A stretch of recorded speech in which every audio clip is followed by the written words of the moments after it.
Hello நண்பர்களா, சகோதரா, உற்சாக வணக்கங்கள். சில நேரத்தில் சில இடத்துல பார்த்தீங்கன்னா, போஸ்ட் ஆஃபீஸு, பேங்கிலலாம் பார்த்தீங்கன்னா நம்மளே தடுமாறிடுவோம். ஒரு ஃபார்ம் ஃபுல்லாக பண்ண தெரியாது. ஏன்னா அந்த அளவுக்கு படிப்பறிவு இல்லை, நமக்கு தவிப்போம்.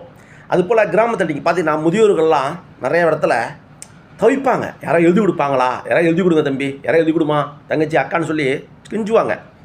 அப்போ அலட்சியப்படுத்துவாங்க. சில பேர் பார்த்துருப்பீங்க நீங்கள்.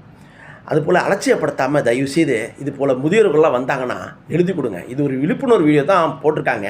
இருந்தாலும் அந்த மாதிரி இந்த வீடியோ பார்க்கும்போது நமக்கு தோணுது, இதே மாதிரி சில இடத்துல தவிப்பாங்களே, நம்ம பார்த்துருப்போம் கண்ணுக்கு நேரம். அதே மாதிரி அவங்கள தவிக்க விடாமல் நீங்கள் ஃபுல்லாக பண்ணி கொடுத்தீங்கன்னா ரொம்ப சந்தோஷப்படுவாங்க, மன நிம்மதியாக போவாங்க. இல்லைன்னா அந்த தவிப்பில் இருக்கிற படிக்காத தவிப்பு அது பெரிய கொடூரமாக இருக்கும் பார்க்குறதுக்கு. தயவுசெய்து உங்களுக்கு பக்கத்தில் உங்கள் கண்ணுக்கு பட்டாங்கன்னா உடனே வாங்கி உங்கள்கிட்ட கேட்கலன்னா கூட உங்களால் ஃபுல்லாக பண்ண முடியுமாங்க, இல்லை நான் ஃபுல்லாக பண்ணி தரேன்னு சொல்லி கேட்டு வாங்கி ஃபுல்லாக பண்ணி கொடுங்க தயவுசெய்து.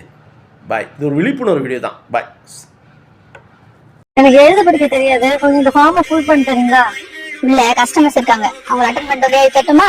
ஆபீஸ் டைம் முடிய போதுங்க, கொஞ்சம் உடனே வர சொன்னாங்க, எழுதி கொடுக்குறீங்களா? 5 minutes வெயிட் பண்ணுங்க, வந்துடுறேன்.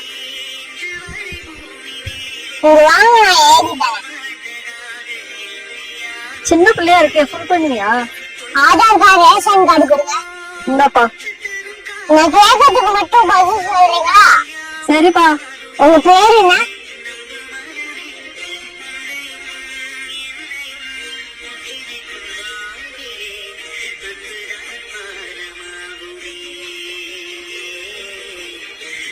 எனக்கு தெரிஞ்சவங்க ஃபுல் பண்ணிட்டேன்னாங்க. ரொம்ப தேங்க்ஸ்ப்பா, நான் வரேன். என்னப்பா, ஆதார் கார்டு, ரேஷன் கார்டு பார்த்து ஃபார்ம் ஃபில் பண்ணிட்டு இருக்கேன். படிக்க கூட தெரியலமா. இதுதான் படிப்போட அருமை, புரியுதா? அதனால ஒவ்வொரு பார்த்தவங்களும் பிள்ளைங்கள படின்னு சொல்றாங்க. ஆமா, நீ எதுக்கு அவங்க ஹெல்ப் பண்ண? நீங்க மத்தவங்களுக்கு உதவி பண்ணதுனால படிப்புன்னு சொன்னீங்க. இப்போ இல்லப்பா, எப்பயுமே எழுத படிக்க தெரியாதவங்களுக்கு ஹெல்ப் பண்ணும். அதே மாதிரி அவங்க கையெழுத்து போட மட்டும் சொல்லி கொடுத்துட்டே வச்சுக்க, வாழ்நாள் தர மறக்கவே மாட்டாங்க.